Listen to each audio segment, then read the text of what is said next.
Extrémité du forum, la place principale de la ville.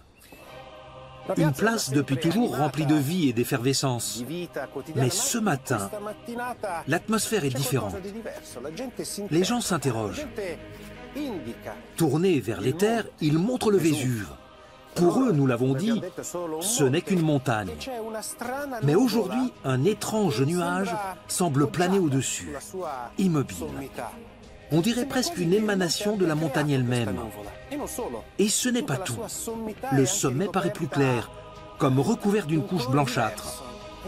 Nous savons que ce sont des dépôts de cendres. Nous savons que le conduit du volcan est en train de s'ouvrir. D'ici, les Pompéiens perçoivent des grondements sourds, comme un tonnerre au loin. Ils sentent aussi, sans aucun doute, la terre agitée de fréquentes secousses. Le Vésuve est un volcan explosif, ce qui veut dire qu'il peut se passer des centaines d'années entre deux éruptions. Dans l'intervalle, la cheminée se referme et le magma ne s'écoule plus. Alors quand elle s'ouvre, elle libère une énergie terrifiante, capable de projeter des pierres, des gaz et des cendres à des dizaines de kilomètres à la ronde. Et c'est précisément tout cela qui va bientôt s'abattre sur Pompéi.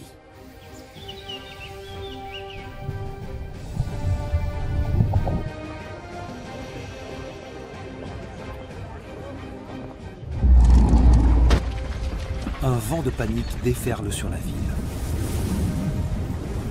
Pris par surprise, les Pompéiens abandonnent leurs activités en intérieur pour se précipiter dans la rue.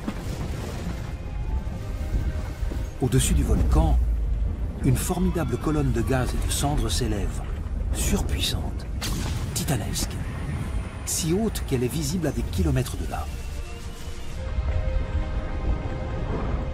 Pline le Jeune la décrit dans une lettre à Tacite.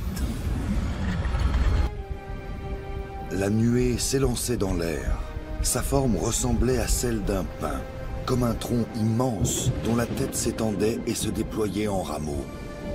Soulevé par un souffle puissant, le nuage se dilatait et se répandait peu à peu, tantôt blanc, tantôt gris et tacheté, selon qu'il était chargé de terre ou de cendres.